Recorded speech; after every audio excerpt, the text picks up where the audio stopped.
Students, I hope you are well and safe at your home. Students, today we will discuss about the diary of Anne Frank.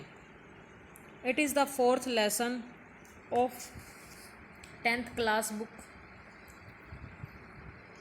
First flight. तो बच्चों, ये जो lesson है from the diary of Anne Frank. Anne Frank एक लड़की थी जो आपकी तरह आपकी ही एज की लड़की थी, जिसने डायरी लिखना स्टार्ट किया था। वो डायरी बाद में इतनी फेमस हुई, पब्लिश करवाई उसके फादर ने, तो वो बहुत सारी लैंग्वेज में चेंज भी की गई। Anne Frank was a young Jewish girl. She lived with her parents in Germany. जो एनी फ्रैंक थी, यहूदी लड़की थी, माता पिता के साथ जर्मनी में रहती थी। पर जो हिटलर की जो नाजी पार्टी थी, यहूदियों के विरुद्ध थी। नाजी जो लोग थे, यहूदियों को मार देना चाहते थे, मार रहे थे और उन्हें यातना शिविरों में काम करने के लिए मजबूर भी कर रहे थे।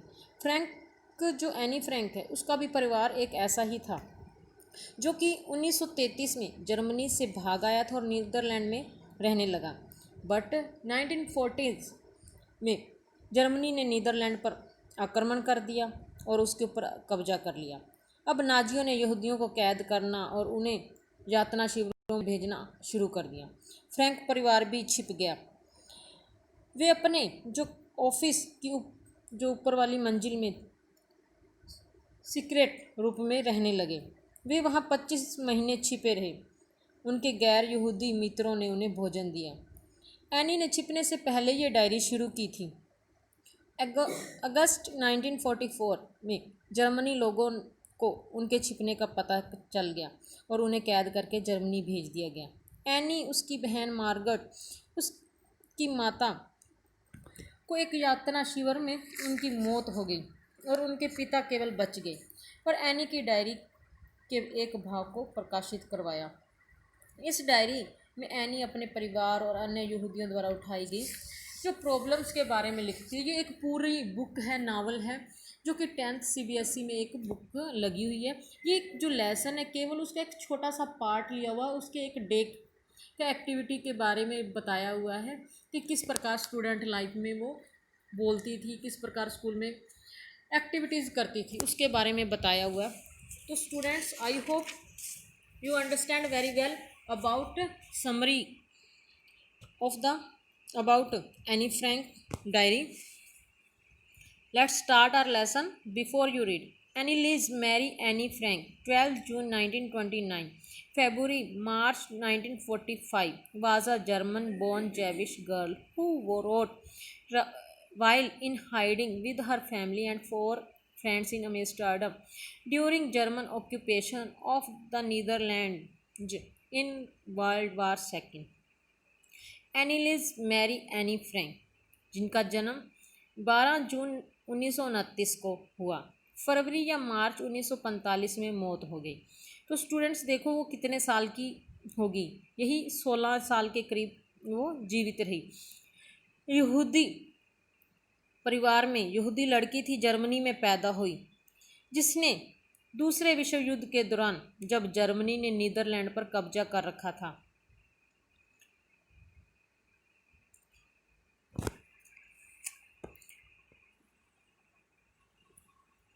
her family had moved to Amsterdam after the Nazis gained power in Germany, but were trapped when the Nazi occupation extended into the Netherlands. अपने परिवार और 4 अन्य दोस्तों के साथ एम्स्टर्डम में उसने अपने लेख लिखे, जो डायरी में उसने लिखे जब नाजियों ने जर्मनी में सत्ता हासिल कर ली थी और उसका परिवार एम्स्टर्डम चला गया। पर जब नाजियों का अधिकार नीदरलैंड में भी बढ़ गया तो वे सभी उसके जाल में फंस चुके थे। As persecutions against the Jewish population increased, the family went into hiding in July 1942 in hidden rooms in her father Otto Frank's office buildings. जब यहूदी जनसंख्या के विरुद्ध बहुत सारी पाबंदियां बढ़ गई तो परिवार जो ये था, जुलाई 1942 में एक अज्ञात से स्थान पर चला गया जो और एनी के जो पिता थे ओटो फ्रैंक के कार्यालय में ऑफिस के कमरों में उन्होंने जगह ली।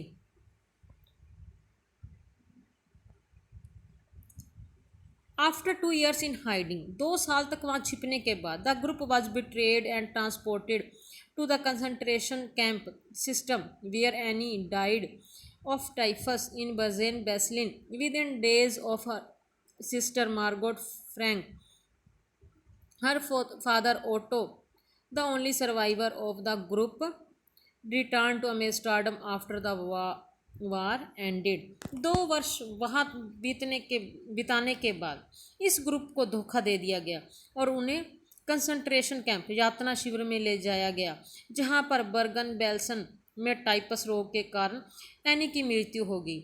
उसकी बहन मार्गरेट फ्रैंक के आगमन के कुछ ही दिनों के अंदर उसके पिता ओटो इस ग्रुप में केवल अकेले जीवित बचे थे।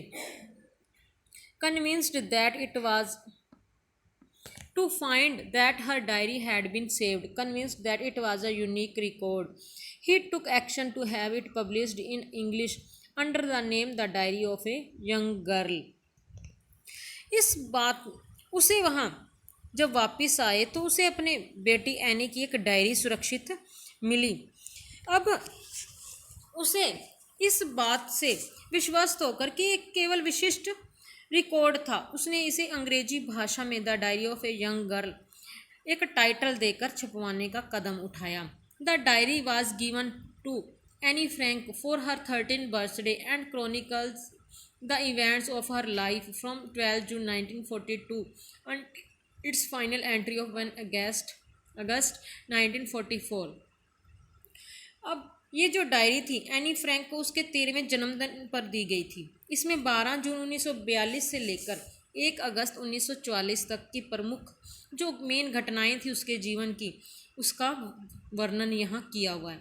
It was eventually translated from its original Dutch into many languages and became one of the world's most widely read books. इसे स्पष्ट रूप से जो वास्तविक डच भाषा से अनेक भाषाओं में ट्रांसलेट किया गया और वर्ल्ड की सबसे अधिक पढ़ी जाने वाली ये बुक बन चुकी थी। There have also been several films, television and theatrical productions and even on an opera based on diary। यहाँ तक कि इस डायरी पर आधारित कई फिल्में, टेलीविज़न और सिनेमा के लिए अनेक प्रोग्राम और यहाँ तक कि एक संगीत कार्यक्रम का भी निर्माण किया गया। ओपेरा संगीत कार्यक्रम described as the work of a mature and insightful mind, the diary provides an intimate examination of daily life under Nazi occupation. और यह जो डायरी थी इसे एक परिपक्व और इंसाइट माइंड, एक और अंतर्दृष्टि दिमाग का कार्य बताते हुए डायरी नाजियों के अधिकार के जीवन में सबसे निकट परीक्षण का वर्णन बता रखा है कि किस प्रकार अत्याचार हो रहे थे। Anne Frank has become one of the most renowned and discussed of the Holocaust victims. Anne Frank एक प्रसिद्ध लेखिका है और उसने नाजी अत्याचार से पीड़ित लोगों का वर्णन इस डायरी में उन्होंने किया था। Writing in a diary is a really strange experience for someone like me, not only because I have never written anything before, but also because it seems to me that later on neither I nor anyone else will be interested in the musings of a 13-year-old schoolgirl। अब आप लोगों को भी पता होगा कि diary लिखना एक स्ट्रेंज एक्सपीरियंस सबके लिए होता है। जब कोई पर्सनल डायरी लिखता है तो वो ऐसी ऐसी बातें लिखता है वो शायद किसी पर्सन से व्यक्ति से वो शेयर ना कर पाता हो। तो एनी फ्रैंक भी एक ऐसी लड़की थी जो अपनी शायद बातें, दिल की बातें किसी को नहीं बता सकती थी, तो वो सारी बातें अपनी डायरी में लिखना चाहती थी। अब वो डायरी के बारे में बताती, राइटिंग इन ए डायरी कि डायरी में लिखना मेरे जैसे व्यक्ति के लिए एक सचमुच सा अजीब अनुभव होगा है। क्यों है? Not only because I have never written anything before, केवल इसलिए नहीं कि इससे पहले मैंने कुछ नहीं लिखा, but also because it seems to me that later on neither I nor anyone हो सकता है कि मुझे ऐसा लगता है कि बाद में ना तो मैं और ना ही कोई अन्य कोई 13 साल की कोई स्कूल गोइंग जो बच्चा होगा 13 ईयर ओल्ड स्कूल गर्ल की 13 वर्षीय स्कूली छात्रा के विचारों में कोई रुचि लेगा।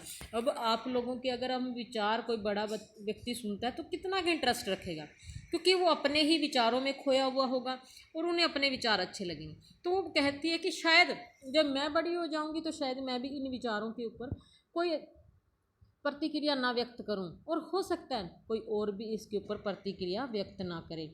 ओ वेल इट डजेंट मैटर, इससे मुझे कोई फ़र्क नहीं पड़ता। आई फील लाइक राइटिंग, मुझे जो लिखना है, लिखने का बहुत शौक़ है। And I have an even greater need to get all kinds of things off my chest. Off my chest मतलब जो भी मेरे दिल के ऊपर बोझ है उसे निकालने की, हटाने की आवश्यकता है।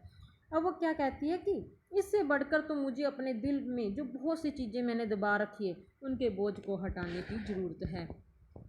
Paper has more patience than people. I thought of this saying on one of those days when I was feeling a little depressed. Depressed means उदास। पेपर हैज़ मोर पेशेंस, कागज जो हैं उनमें लोगों के प्रति लोगों से ज़्यादा धैर्य होता है। मैंने इस कहावत के बारे में उन दिनों में एक दिन सोचा जब मैं बहुत निराश महसूस कर रही थी and was sitting at home with my chin in my hands, bored and listless, wondering whether to stay in or go out.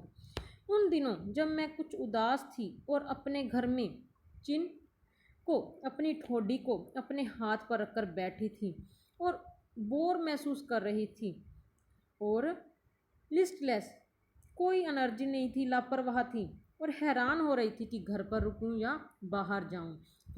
फिलहाल जैसा कि आज का समय चला हुआ है कि हम बाहर जाएं या हम घर पर रहें, जैसा कि आजकल लोग लॉकडाउन में बाहर जाते हुए, दूसरी सिटीज़ में जाते हुए डरते हैं। तो इस तरह की प्रतिक्रिया, अब तो एक हमें बीमारी ने घेर रखा, पर तब क्या था कि हिटलर के जो नाजी सत्ता थी उसका लोगों को बहुत ज़्यादा डर था। I finally stayed where I was brooding. Brooding means कुछ सोचना, कुछ अध्ययन करना। मैंने यही सोचा कि जहाँ मैं बैठी हूँ वहीं, जहाँ मैं हूँ मैं वहीं बैठी रहूँगी, वहीं रहूँगी और सोचती रहूँगी। ब्रूडिंग सोचती रहूँगी। Yes, paper does have more patience. हाँ, कागज़ों में बहुत ज़्यादा धैर्य होता है।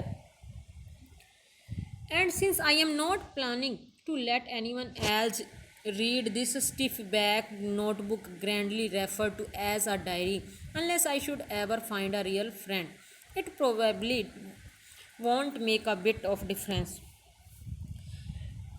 और हो सकता है क्योंकि मैं इस सख्त जिल्द वाली जो कॉपी है, बड़े चाव से जिसे मैं डायरी कहती हूँ, कहा जाता है, उसे किसी को पढ़ने नहीं दूंगी। और हाँ, अगर मुझे कोई सच्चा मित्र मिल गया और बात ऐसी हो गई तो शायद ज़रा भी फ़र्क नहीं पड़ेगा। कि कहने का मतलब है कि मैं डायरी क्यों लिख रही हूँ, क्योंकि मेरे पास कोई अपना सच्चा मित्र नहीं है जिसको मैं अपने दिल का बोझ जिसके सामने हल्का कर सकूँ। और हो सकता है कि आगे मुझे फ्यूचर में मुझे कोई सच्चा दोस्त मिल जाए तो मैं इसको शेयर कर सकूँ।